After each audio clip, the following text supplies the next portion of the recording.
Period miss হওয়ার আগেই আর কি সাদা স্রাব, পেটে এক ধরনের ব্যথা বা হালকা একটা বাদামি রঙের ডিসচার্জ। অনেকেই ভাবে যে সাদা স্রাব হচ্ছে বা পেটে ব্যথা করছে, এটা কি পিরিয়ড আসবে নাকি আমি প্রেগনেন্ট। এই বিষয়টা কিন্তু একদমই একটা কমন একটা বিষয়। আজকের ভিডিওতে একদম আমি স্পষ্ট করে বলবো কোন লক্ষণ পিরিয়ডের আর কোনটা প্রেগন্যান্সি। ভিডিওটা কিন্তু ধৈর্য সহকারে শেষ পর্যন্ত দেখবেন, কারণ এই ভিডিওতে আমি ক্লিয়ার করব সাদা স্রাব কীরকম হবে, পেটে ব্যথার ধরন কীরকম হবে। তো চলুন ভিডিওটা শুরু করা যাক। প্রথমত আমাদের জানতে হবে যে পিরিয়ডের আগে সাধারণত কীরকম সাদা স্রাব হয়ে থাকে।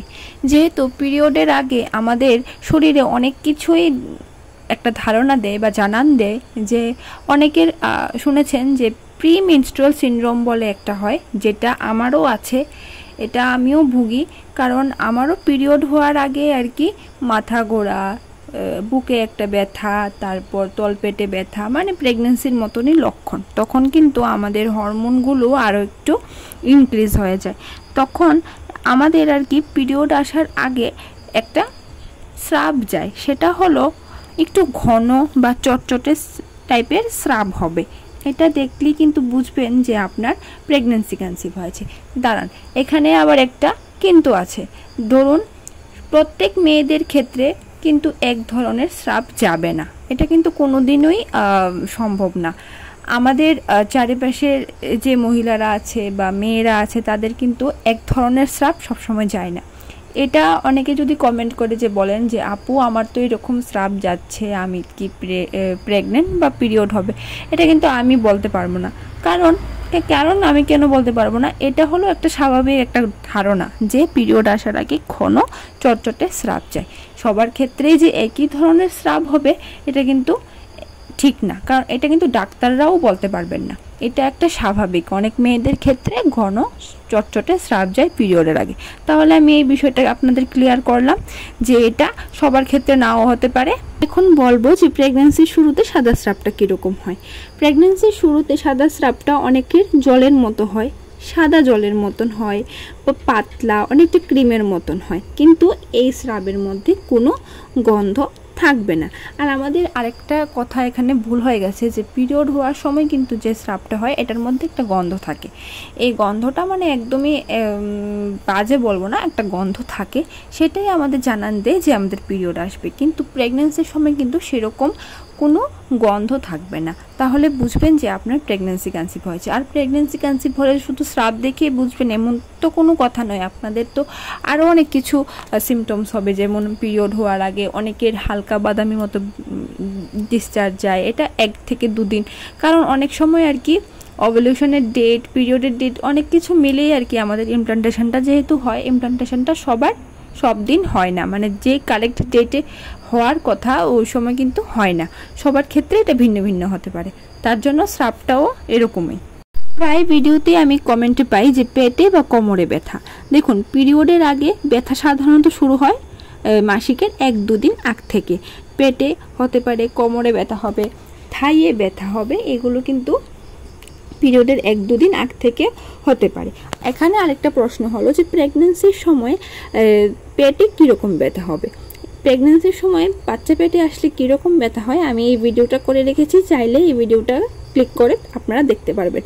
এখানে আপনাদের একটা সাধারণ বিষয় আমি বলছি। প্রেগন্যান্সির সময় ব্যথা হয় হালকা টান টান ধরনের ব্যথা। অনেক সময় পেটের নিচের দিকে হয়, কখনো ডান দিকে হয়, কখনো বাম দিকে হয়, সেটা ঠিক নয়।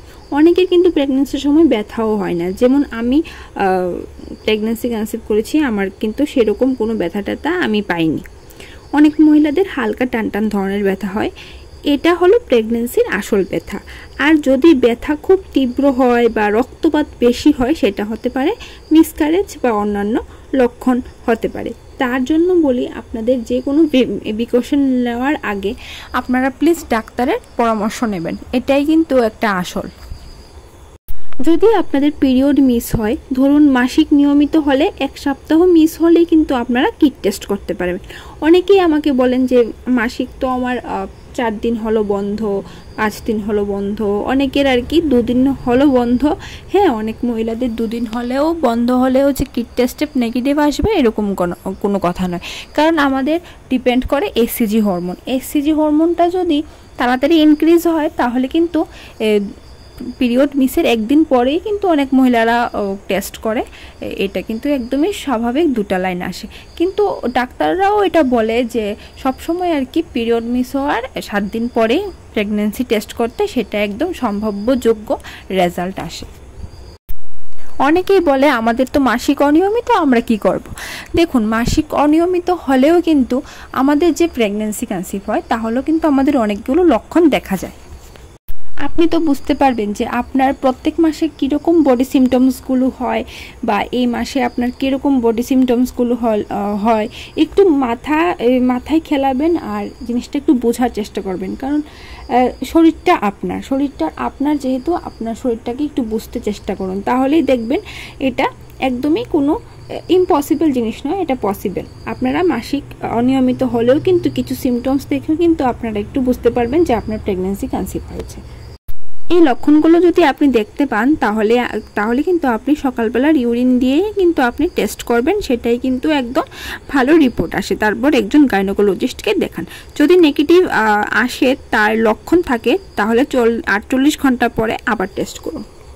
আশা করি আজকের এই আলোচনাটা আপনাদের ভালো লেগেছে। আপনাদের মনে যে কোনো প্রশ্ন থাকুক বা উপসর্গ থাকুক নিচে কমেন্টে লিখুন, আমি চেষ্টা করব উত্তর দেওয়ার জন্য। ভিডিওটি ভালো লাগলে একবার শেয়ার করে দিন যাতে অন্যরাও উপকার পায়। তো চলুন আজকের মতো এখানেই বিদায় নিচ্ছি, দেখা হবে নতুন ভিডিওতে। সুস্থ থাকবেন, ভালো থাকবেন।